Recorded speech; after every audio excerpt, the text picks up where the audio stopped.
Bonjour et bienvenue pour ce nouvel entretien Bloom Time consacré à l'art de vivre, au cœur d'une série consacrée à l'art de vivre. Nous avons l'honneur aujourd'hui d'échanger avec Patrick Pelloux, qu'on ne présente pas, auteur de nombreux livres notamment, Urgence de vivre, Histoire d'urgence, les urgences sont très présentes dans la vie de Patrick Pelloux.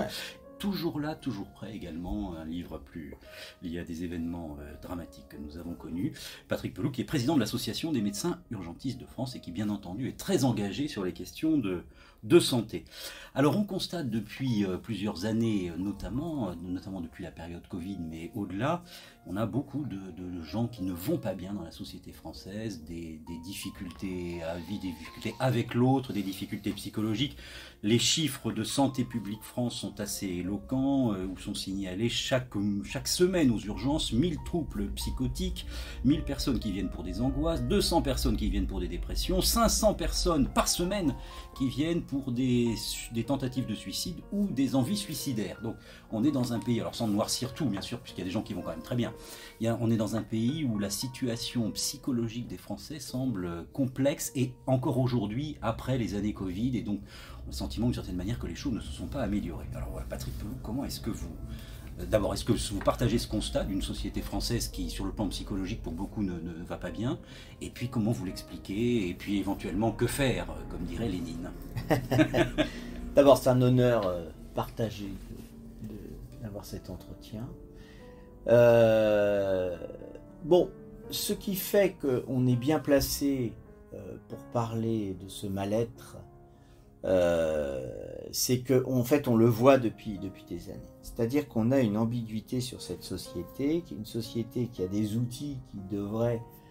où on a fait croire que ces outils, je veux parler des réseaux sociaux, sont des outils qui cassent la solitude, qui rassemblent les gens, qui les rapprochent.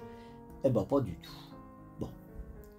Deuxièmement, on a découvert de nouveaux mal-être, ceux du vieillissement et des personnes âgées. On a découvert, par des études scientifiques, le mal-être des étudiants. On a découvert le mal-être des enfants, avec, pour les psychiatres, ce qui est probablement l'endroit le plus violent du pays, les cours de récréation. Bon. Tout ça, on le voit. Les cours de récréation, au niveau du SAMU, on s'en est aperçu avec des jeux ultra violents de pendaison, jeu du foulard, ils appelaient ça. Puis maintenant, récemment, une nouvelle habitude qui est de se filmer en train de se faire des lacérations sur le visage chez les enfants. On l'a vu avec les étudiants. Nous avons vu arriver une flambée de mal-être, d'appels au secours sur les réseaux sociaux, qui sont un nouveau mode d'appel au niveau des secours dont on tient compte. Et en effet, qui régulièrement, on ouvre des portes et puis on a le cadavre derrière la porte. Bon. Le suicide chez les personnes âgées, qui est une réalité. Donc il y a un vrai mal-être dans la société. Alors évidemment, vous avez raison, le Covid l'a révélé. Parce que le Covid, en fait, nous a plongé dans une solitude collective et un abandon des gens absolument effrayant. Avec la seule chose qu'ils regardaient, c'était des chaînes d'information qui passaient en boucle la mort. Avec même une administration qui, tous les soirs, donnait les chiffres de la mort. Et en fait, nous avons une société qui s'est entièrement tournée comme un sillage inéluctable vers le cimetière. Voilà. Et alors, c'est pour ça que d'un coup, ce que vous dites sur cette interview est tout à fait juste, c'est-à-dire qu'en fait, nous avons un pays qui est très dépressif, qui va pas bien, un pays qui s'est un petit peu oublié sur des valeurs humanistes qu'il portait, sur un pays qui a oublié qui il était, qui a oublié son histoire pour être dans une immédiateté avec une intelligence de poisson rouge comme Twitter et la haine de tout et tout le temps. C'est extrêmement violent de voir ça et en effet, vous le voyez après sur les chiffres de la police avec l'augmentation des crimes, l'augmentation des violences à personnes, etc. etc. Et c'est extrêmement difficile, en fait, de constater ça et de voir qu'il n'y a pas de soupape. Et je crois que le dénominateur commun de tout ça, en fait, c'est la solitude et l'abandon des gens. Paradoxal dans un monde où on a beaucoup de moyens de communication. Ouais, mais c'est exactement. Et je crois, si vous voulez, que la proximité, nous sommes des êtres vivants, que ce qui nous discerne, qui nous différencie de nos masques de mort, c'est le sourire. Bon. Donc du coup, pour sourire, il faut être avec quelqu'un. Ouais, vous pouvez sourire devant votre télé, mais c'est assez limité comme effet. Bon. Donc du coup, je crois que si vous voulez, plus vous fermez ce qui est pour moi le lieu le plus sociologiquement facile à concevoir dans la société, c'est les cafés, les restaurants. Voilà, c'est ce genre de choses. Or, en fait, ils ont tout fait pour progressivement casser ce lieu-là et refermer. Nous avons une société qui referme vraiment les gens de plus en plus sur eux-mêmes. Et où l'autre est une fuite. L'autre doit être repoussé. L'autre est une menace. Un regard d'un homme sur une femme, c'est un viol maintenant. Bon, voilà. Le regard d'un jeune sur une personne âgée, ça va être une malversation. L'accompagnement de quelqu'un, ça cache quelque chose de psychopathologique.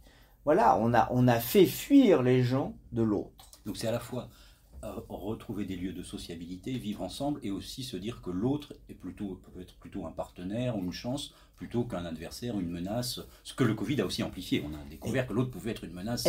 Exactement, exactement, c'est-à-dire l'autre était une menace. Il faut mettre un masque, il faut mettre du gel, il faut plus faire la bise, il faut plus serrer la main, il faut plus se toucher. Donc d'un coup, là encore, si vous voulez, on est en train de bâtir une société qui est une société de l'exclusion systématique, de la menace systématique, de la suspicion systématique. Et c'est ça, si vous voulez, que d'un coup on ressent, même dans la classe politique, même sur les échanges à l'intérieur du système. Moi, je travaille à l'hôpital public, où on est sur une bombe qui a explosé, qui est une bombe où l'autre est une menace, où sincèrement, et président une organisation professionnelle, vous avez pratiquement tous les jours des médecins qui vous disent « je porte plainte pour harcèlement ». Et c'est mis à absolument toutes les sauces, et ça ne veut plus rien dire du tout. Et là encore, c'est parce que vous apercevez, pour ce qui est de la médecine, que vous avez une formation pyramidale où dès le début des premières années de médecine, l'autre est un ennemi parce qu'il y a des concours, parce qu'il y a une sélection, etc. Donc du coup, vous avez cette société qui est basée sur la performance, cette société qui est basée sur l'exploit, où celui qui devrait être mis en avant, c'est toujours le premier. Bah, en fait, c'est une société qui engendre, oui, sa propre destruction, en fait. Qui détruit du lien social. Ah, mais on a détruit le lien social de manière systématique. Et je vous dis, l'exemple le plus intéressant, c'est les cafés, les restaurants. Donc, l'un des éléments de réponse, sans que ce soit exhaustif, bien entendu, mais l'un des éléments de réponse consiste à des choses assez simples, c'est-à-dire recréer des endroits où on passe du temps ensemble, même si c'est du temps perdu, mais où on apprend à vivre ensemble, où on boit un coup, où on discute, où on a des règles de sociabilité, des cours de récréation, mais où on s'amuse plutôt qu'on se tape dessus. Ben, c'est des lieux, recréer les lieux de société, des fêtes aussi, parce qu'il y a un livre qui est sorti il y a quelques temps là, qui dit la fête est finie, en disant autrefois on faisait des fêtes, y compris la République d'ailleurs organisait des fêtes, on fait beaucoup moins la fête de manière collective. Donc c'est ce genre de choses, quoi. C'est réapprendre à avoir un collectif qui soit un peu plus joyeux, c'est ça. C'est encore, la science va dans votre sens. La science va dans votre sens sur la dégénérescence du cerveau pour les personnes âgées. En fait, vous retardez des maladies de manière considérable, comme le Parkinson, par exemple, mais aussi comme les démences, si vous socialisez les personnes âgées. Mais où voulez-vous socialiser les personnes âgées quand elles habitent dans des zones rurales où il n'y a même plus de bouchers, il n'y a même plus de boulangers et plus de café, d'accord? Parce que je rappelle que il y avait une ministre, qu'est-ce qu'elle était con, c'était du temps de Chirac, je crois que c'était dans les années 2000, début des années 2000, qui avait dit plus on va fermer de café, moins les gens vont boire d'alcool. Voyez le truc, l'hygiénisme poussé, machin. Non, c'est faux. D'abord, c'est faux. Hein. Je vous rappelle que par exemple, pendant le Covid, les gens étaient enfermés chez eux et j'ai un caviste dans ma rue, Nicolas, pour pas le citer, qui m'a dit j'ai augmenté mes ventes de 70% pendant le Covid. Donc vous voyez, c'est un leurre. Bon. Par contre, si vous voulez, de maintenir ouvert le café, bon bah voilà, d'un coup vous avez une relation sociale, cette relation sociale, la relation à l'autre, freine votre dégénérescence du cerveau. Parce qu'en fait, quand vous regardez ce qu'on fait là, même cet entretien qu'on fait, même les gens qui nous écoutent, c'est intéressant. Bon, nous on est en face l'un de l'autre, on a les mimiques, on a les gestes, on a les sourires, on rigole, on a acheté un petit café avant, donc on a eu cette relation. Pour acheter le café, votre cerveau il a fait quoi? Il a dit, bon, on va acheter un café. Alors d'abord, est-ce que tu as l'argent? Bon, j'avais pas de thunes, vous en aviez. C'est un grand classique du médecin de l'hôpital public. Bon, ben, donc merci de m'avoir offert mon café. Et alors, donc, vous avez pris vos pièces, vous avez fait marcher la machine, vous avez fait marcher votre cerveau, vous avez marché la machine. On a pris le café, on a eu voilà, des gestes de courtoisie, de sociabilité. On a dit d'abord à madame, vous voulez quel café, du sucre, pas du sucre, etc. Vous avez pris soin. Votre cerveau a sorti un dossier, comment prendre du café. Vous voyez? Bon. Après, on a marché dans le bureau. Après, nous nous sommes mis ensemble. Vous avez branché vos appareils, etc. Donc là, votre cerveau, il a fait bon, marcher. On s'est disposé dans la pièce. Oui, tout ça. Bon. Vous voyez plus les gens. Tout ça, vous l'oubliez. Et d'un coup, pour venir, vous vous êtes habillé. Vous avez dit, je vais mettre une chemise, je vais mettre un beau pull, je vais mettre mes bijoux, je vais mettre un peu de rouge à lèvres parce que je vois. Madame reste seule chez elle, elle va s'habiller. Elle va pas mettre de rouge à lèvres, etc. Donc la sociabilité, vous voyez, donc tout ça, ça conduit que le cerveau sait comment travailler, appréhender l'autre, le voir. Donc voilà, la science vous donne raison. Oui, je voulais pas parler, mais je voulais faire. Du coup, c'est-à-dire qu'on a un peu oublié de faire les choses pour nous-mêmes. C'est-à-dire, peut-être que pendant le Covid, comme on était enfermés, on voyait personne, bah, on s'est rendu compte, on s'est posé des questions que bah, on n'avait pas beaucoup de choses à faire pour des choses créatives, des choses pour nous faire plaisir à nous-mêmes. Bien sûr. Et la première des choses pour se faire plaisir à soi-même, c'est l'autre. En fait, c'est là où vous bouclez le truc. C'est-à-dire qu'en fait, bien sûr, vous pouvez vous faire plaisir en lisant un bon livre, en écoutant de la musique, etc., en faisant de la musique. Mais si vous voulez, bah, par exemple, ça, ce concept-là de faire des orchestres, qu'est-ce qui s'est passé sur Paris? À Paris, vous avez toujours la possibilité, quand vous allez dans certains pays, vous avez toujours les gens qui font de la musique vivante, avec une guitare et tout, et ils chantent, etc. Quand vous prenez le quartier le plus festif de Paris, qui est par essence Pigalle, vous n'avez quasiment plus un musicien dans les cafés, alors que quand vous regardez ce qui se passait dans les années 1950, etc., vous aviez des petits music halls, des petits cabarets, etc., tout ça, ça a disparu. Donc c'est la fuite de l'autre, donc on se fait même plus plaisir par soi-même parce qu'on ne voit plus l'autre. Donc comment voulez-vous faire plaisir si vous ne voyez plus l'autre? Du coup, ça engendre ce qui est le mal numéro 1, la solitude. Et ce qui m'inquiète, pour parler de notre époque, c'est que les jeunes s'enferment dans les réseaux sociaux, s'enferment dans des systèmes où pour rencontrer l'autre, il faut passer par la case du réseau social. Si vous parlez avec les jeunes, aller séduire une compagne ou un compagnon dans une soirée, c'est du harcèlement. Alors que d'aller sur des sites de rencontres qui sont, qui sont pour moi l'acmé du néant de la relation humaine, eh bien, vous allez rencontrer quelqu'un que vous n'avez jamais vu ni rien, mais vous allez avoir des relations éventuelles avec cette personne ou sexuelles, vous ne savez pas qui se cache derrière. Quand vous voyez ce que l'intelligence artificielle est en train de créer, nous sommes en train de créer un monde totalement imaginaire et virtuel, je peux vous dire que les psychiatres ils vont avoir du boulot. Et alors le problème par rapport à ça, c'est que les psychiatres ne peuvent pas grand-chose. Parce que beaucoup de psychiatres s'aperçoivent que la solitude, vous aurez beau charger les gens en médicaments, il n'y a aucun médicament qui vous enlèvera la solitude. Donc du coup, que disent beaucoup de psychiatres? Ils disent, allez au café discuter avec les copains. Mais en même temps, voyez les réseaux sociaux, ça permet aussi de ne pas sentir seul, parce qu'on est, on est avec des gens sans être avec des mais gens. vous l'avez dit, c'est une sensation. C'est une sensation. C'est là la différence. C'est-à-dire que c'est bien. Alors moi, j'ai fait du lien sur ma page Instagram, j'ai fait du lien.